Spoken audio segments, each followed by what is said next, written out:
Saya bayar lu cuma buat berantem. Betul aja sampai di tempat retret ada 4 pendeta. Wah, saya senang benar nih banyak tandingannya.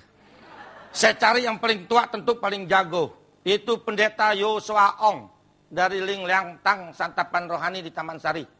Dia dosen dan gembala sidang. Dia paling banyak sesinya 3 hari. Supaya saya jangan kalah dengan pendeta ini, saya cari kelemahannya. Maaf saudara, karena dia udah tua jalannya lama begitu. Nah, gue bikin lumpuh nih. Sekali gue tiup juga empek-empek begini, rubuh nih. Selama 3 hari saya duduk paling depan. Cuman jarak 1,5 meter. Dia khotbah 3 hari. Saya juga bacain ilmu lumpuh 3 hari. Jangankan lumpuh, goyang juga enggak. Hebat saudara kalau yang asli. Saya kalah 2, saya pulang ke Jakarta. Saya berdoa lagi di rumah. Tuhan Yesus 1 lagi kirimin. 2 bulan kemudian Tuhan kirimkan yang ketiga. 3 pendeta ini prosesnya 8 bulan. Selama 8 bulan malam minggu saya pimpin kelenteng di Bungur. Hari Minggu saya ada di gereja Bethel di Pulau Gebang. Pendeta yang ketiga pendeta Paulus dari GKJMB Cimone Agustus tahun 89 jam 8 malam datang ke rumah saya. Ini pendeta yang ketiga penentuan buat saya. Saya comot lagi rohnya. Nggak bisa diambil. Saya maki-maki dia, saya ngomong jorok. Maksud saya mau akalin. Kalau saya maki pan dia marah. Kalau dia marah Roh Kudusnya keluar. Saya sikat dia rubuh. Tapi saya kecelek loh saudara. Orang Kristen atau pendeta yang penuh Roh Kudus diomelin nggak marah. Merah juga kupingnya enggak. Nyengir gitu kayak orang serawan. Dalam hati saya bilang lu budak apa lu darah putih lo ya. Ini contoh buat kita orang Kristen. Orang Kristen kalau hari Minggu keren. Ke gereja bawa Alkitab segede tetampah. Kebaktian selesai pulang. Belum jauh dari gereja kebetulan musim hujan. Mobil lewat, air hujan muncrat. Muncrat juga kebun binatang. Ini buat apa digendong-gendong, berat-berat. Kalau masih punya kebun binatang dari mulut, jangan harap bisa lihat sorga. Maaf yang kesinggung. Dia pulang jam 1 malam, udah cukup 3 pendeta. Saya ngelamun sendiri. Yesus pesuruhnya aja begini hebat. Bagaimana kalau gua tembak Yesus, gua lumer kali ini. Kalau gitu gua mesti terima nih si Yesus, dia jago nih. Saya ambil Alkitab saudara, saya dekat begini, saya berdoa. Tuhan Yesus, saya lagi bingung.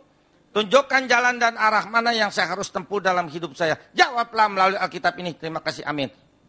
Pas amin, saya taruh di meja. Saya nengok ke sana. Bukanya begitu terus sekali aja. Dalam hati saya bilang, kalau lu gak ada jawabannya seumur hidup, gue gak mau terima lu. Setelah saya buka, saya mau tahu Yesus jago gak nih. Saya lihat. Pandangan pertama di situ jawabannya. Matius 6 ayat 24. Tidak seorang pun bisa berbakti kepada 2 Tuhan. Engkau percaya kepada Allah, engkau juga percaya kepada Mamon, itu kepada setan. Saya masuk ke dalam kamar, malam itu saya mau terima Yesus. Saya tekuk lutut di ranjang, saya nangis sepuas-puasnya.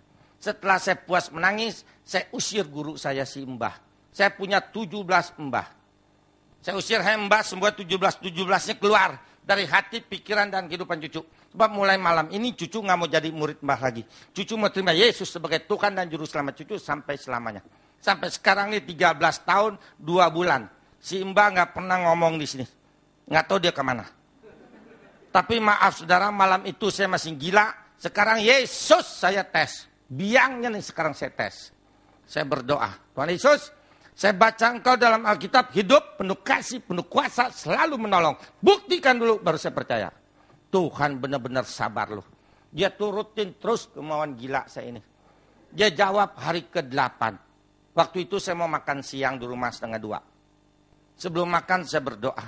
Selesai berdoa mau minum sebelum makan. Baru saya pegang itu gelas. Jantung saya copot di dalam. Kenapa saya bilang copot? Dia turun ke bawah begitu. Tek. Dua ilah sakitnya saudara. Mungkin orang ditancap pisau begitu kali, mungkin. Karena terlalu sakit tanpa sadar, saya pegang, saya menjerit, aduh. Berhenti itu jantung. Saya tarik, nggak bisa mandek. Saya tarik lagi. Mandek juga, saya kocok. Maksudnya jangan berhenti, kalau berhenti pan mati. LOG kita kalau mati, kita kocok, dia jalan. Saya kocok. Saya tarik, tetap aja berhenti, jangan jalan terus. Saya mau saksikan di sini. Pantas tuh orang yang di luar sana, orang dunia yang belum terima Yesus, mereka tuh kalau mau mati ditunjukin dosanya oleh Tuhan. Makanya mereka berteriak-teriak. Dia lihat, makanya dia ketakutan. Seandainya nggak bisa ngomong, begitu. Dia lihat. Tapi kita orang Kristen yang taat, mau mati nggak ditunjukin dosa kita. Datang malaikat membawa jiwa roh kita ke Firdaus, halaman surga. Tapi kalau orang dunia yang belum terima Yesus, ditunjukin. Waktu itu kena sakit, saya pegang, saya merem kena sakit. Saya lihat kayak nonton TV, merem tapi kelihatan. Dosa yang pernah saya kerjakan ditunjukkan oleh Tuhan kembali. Maaf saudara, saya dulu anak Tanah Abang. Saya lahir situ, besar di situ. Saya salah didik. Hobi saya berantem. Hobi saya silat sama ilmu. Orang yang saya pukul dengan ilmu saya, saudara, berdarah-darah begitu banyak ditunjukin oleh Tuhan. Jelas, karena saya lihat terlalu banyak, saya menjerit di dalam hati. Tuhan Yesus, saya nggak mau mati. Dosa saya banyak. Ntar saya diseksa engkau. Nah, belum bertobat, mati. Jadi Tarsan, saya di sono. Siapa yang tolongin sendirian di akhirat? Untung waktu itu saya nggak panggil guru saya, lo simbah lo. Yang saya ingat, Yesus hidup selalu menolong. Nah, lo buktiin dah. Saya panggil jadi dalam hati sambil megang dada. Tuhan Yesus tolong sembuhkan jantung saya. Jantung saya lagi rusak, betulin. Di dalam nama Tuhan Yesus kayak jantung sembuhlah. Haleluya, amin. Apa yang terjadi? Tuhan nggak nolong. Tuhan tinggalkan saya jatuh di meja makan. Orang yang nggak bisa nafas, nggak ada tenaga, bisa duduk tegak. Pantas orang serangan jantung rubuh semua. Saya jatuh. Tangan saya tetap di dada di kolong meja, saya pegangin terus karena sakit saya nggak lepas. Waktu itu saya belum pingsan. Kenapa belum pingsan? Karena saya nggak mau mati, saya tahan sehingga saya belum pingsan. Waktu itu saya nggak tahu kenapa Tuhan tinggalkan saya. Setelah saya sembuh, saya baca Alkitab, baru saya tahu jawabannya. Tuhan lagi uji saya. Tuhan bilang doa yang kedua, lu panggil nggak guru, lu simbah. Untung doa yang kedua, waktu itu saya nggak panggil simbah loh. Kalau saya panggil simbah, hari ini saya nggak ada di hadapan saudara. Karena saya masih jadi anak setan. Yang saya ingat sambil tengkurap, Yesus yang kedua kali pasti menolong. Itu iman. Saya panggil sama seperti tadi di dalam hati. Tuhan Yesus tolong sembuhkan jantung saya. Jantung saya lagi rusak, betulin. Di dalam nama Tuhan Yesus yang kedua kali lain. Waktu saya sebut di dalam nama Tuhan Yesus, tangan saya bergetar di kolong meja. Saya nggak tahu siapa yang getarin. Yang lebih aneh, ada tangan memegang tangan saya di kolong meja. Saya berasa belum pingsan, mau ngelongok begitu. Tapi nggak kuat angkat kepala dari meja. Karena belum napas, nggak ada tenaga. Tangan itu empuk sekali ke spons. Saya sering jabatan tangan sama orang ribuan. Memang benar, tangan orang kaya empuk, benar. Benar, saya salaman sama orang, saya tahu kaya miskin. Tapi nggak ada yang lebih empuk dari tangan di kolong meja. Karena saya nggak kuat, angkat kepala, saya biarkan tangan itu mengangkat tangan saya kira-kira segini nih di kolong meja. Dia pukul, hai jantung, sembuhlah, haleluya, amin. Pas amin, pas tangan itu terlepas. Pas amin, saya bisa nafas lagi. Karena bisa nafas lagi, ada tenaga, saya duduk tegak. Buru-buru saya ngelongok ke kolong. Saya mau lihat tangan siapa itu yang tadi. Tapi tidak ada tangan siapa-siapa. Tapi saya yakin dan percaya, itu tangan Tuhan Yesus. Yang bangkit dari kematian hari ketiga. Hanya Tuhan Yesus yang tidak ada tulangnya di dalam kubur. Yang lain semua ada tulangnya di dalam kubur. Kalau betul-betul jago, bangun dong dari lubang kubur. Kok nggak becus? Bagaimana mau nolong kita yang hidup bohong? Apalagi membawa kita ke sorga, lebih bohong lagi. Dirinya pada mendem semuanya dalam lubang. Sebab apa mereka semua pada mendem? Karena mereka manusia kalah dengan maut. Sebab apa Yesus bangkit? Karena Yesus Tien, Yesus Allah menang dari maut. Makanya mulai sekarang jangan minta pertolongan kepada orang mati. Mintalah sama yang hidup satu-satunya Yesus Kristus. Mari saudara, kita sudah menjadi anak terang. Kenapa kita jadikan kegelapan? Mari kita belajar, nanti setelah saya khotbah, saudara boleh bertanya sepuas-puasnya. Ini 4 kali saudara, hari ini yang pertama, minggu depan tuh, waktu hari Kamis juga, sampai 4 Kamis. Saudara boleh tanya, hari ini mengenai adat istiadat segala macam, Lukas 11 ayat 35.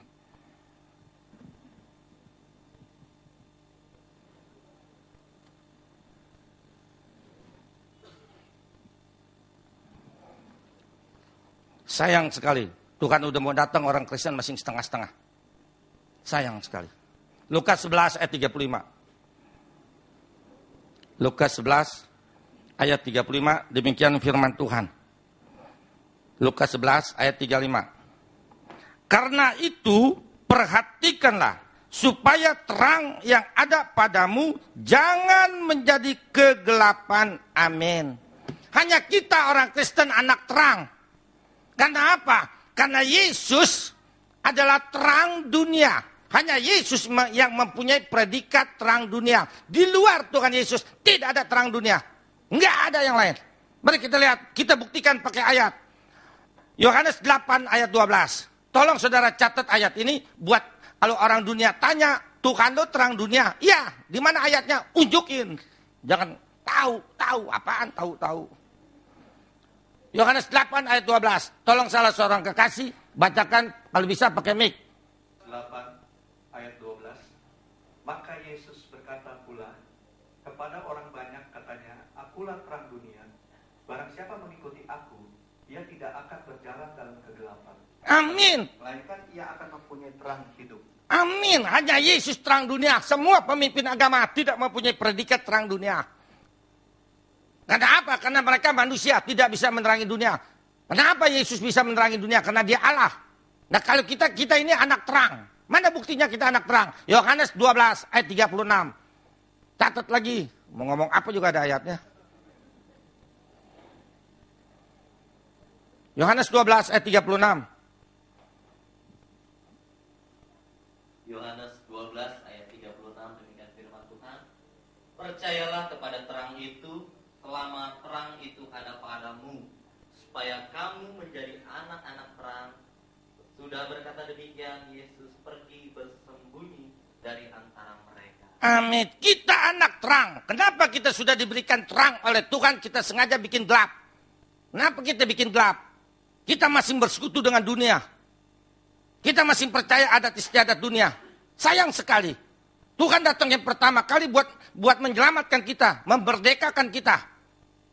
Galatia 5 ayat pertama.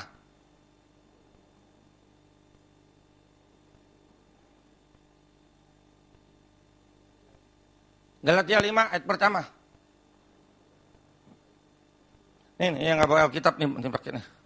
Galatia 5 Ini. ayat pertama, supaya kita sungguh-sungguh merdeka. Kristus telah memerdekakan kita.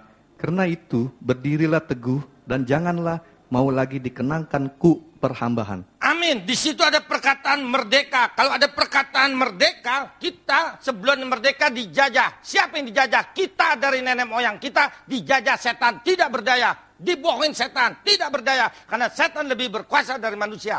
Tapi kasih Yesus sungguh besar. Dia datang sendiri dari surga ke dalam dunia. Dengan kuasa dan kasihnya, kita dimerdekakan. Setelah kita dimerdekakan, Tuhan pesan apa? Berdirilah teguh. Artinya kuatkan imanmu. Jangan mau lagi dikenakan kuk perhambaan. Mungkin kuk perhambaan belagang nggak ngerti. Kuk perhambaan tuh Tuhan bilang jangan jadi budak setan lagi. Masa nggak ngerti budak setan? Nah ini kenapa banyak orang Kristen masih jadi budak setan? Masih percaya yang lama. Mari kita lihat masih percaya yang lama. Percuma dong kita dibebaskan oleh Tuhan. Kolose 1 ayat 13-14.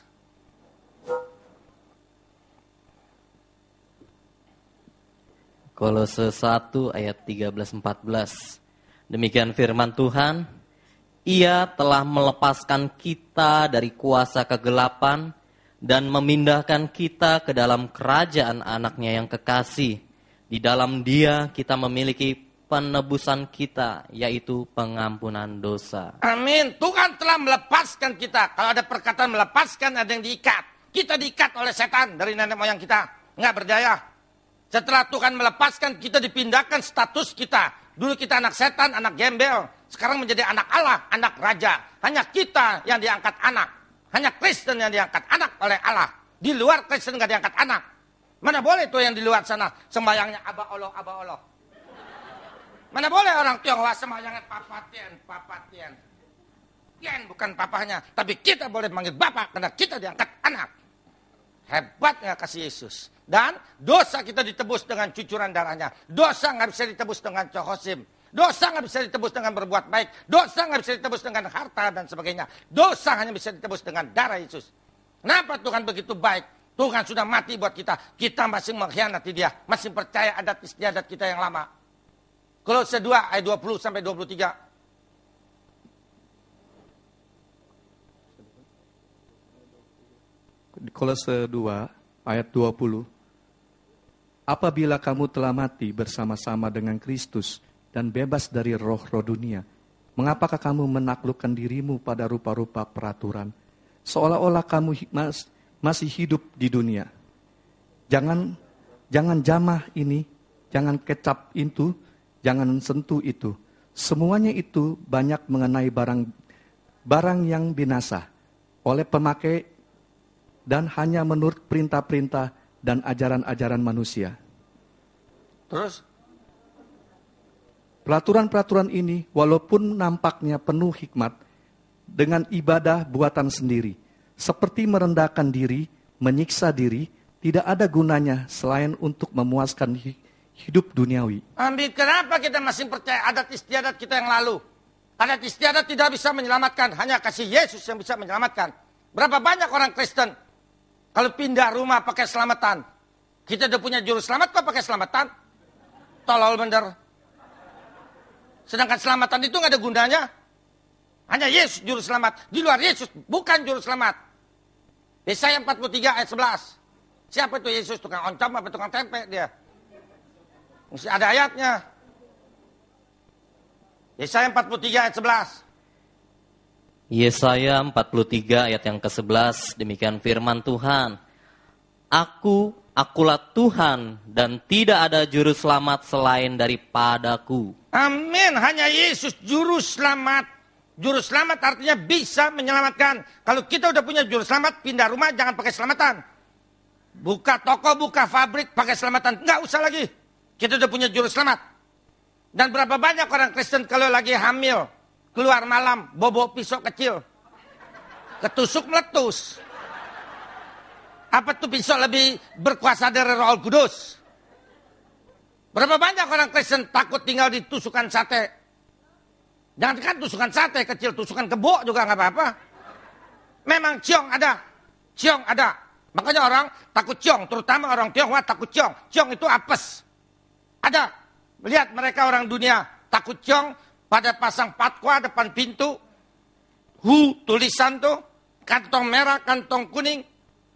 Paku emas dan sebagainya. Memang itu benda-benda ada kekuatannya. Benar. Ada kekuatannya, ada kuasanya. Benar. Tetapi terbatas kuasanya. Kenapa terbatas? Karena yang ngasih setan. Setan kuasanya terbatas. Misalnya kekuatan patwa itu 10 kilo. Datang ciong 5 kilo. Datang setan 5 kilo. Datang santet 5 kilo. Enggak mempan. Karena ini 10 kilo. Tapi kalau datang ciong 20 kilo. Santet 20 kilo. Setan 20 kilo. Jebol. Karena yang menyerang lebih besar. Percaya nggak di dalam Alkitab ada ayat anti ciong? Hebat nggak tuh Tuhan? Belum pernah pendeta di atas mimbar ngomong ciong. Karena saya pendeta dari Kelenteng. Mari kita lihat anti ciong ada di Alkitab. Galatia 3 ayat 13, 14. Hebat benar Tuhan Yesus. Mau ngomong apa juga ada jawabannya. Galatia 3 ayat 13, 14. Galatia 3 ayat 13, 14. Kristus telah menebus kita dari kutuk hukum Taurat dengan jalan menjadi kutuk karena kita. Sebab ada tertulis, terkutuklah orang yang digantung pada kayu salib. Yesus Kristus telah membuat ini supaya di dalam Dia berkat Abraham sampai kepada bangsa-bangsa lain, sehingga oleh iman kita menerima roh yang telah dijanjikan itu. Amin. Seharusnya karena dosa kita mesti disalib. Tapi kasih Yesus sungguh besar. Dia yang gantikan kita di atas kayu salib. Dengan cucuran darah Yesus di atas kayu salib, darah Yesus memutuskan kutuk hukum Taurat. Taurat itu agama. Agama kita yang lalu pun putus segala macam ciong. Putus segala macam kutuk dengan darah Yesus.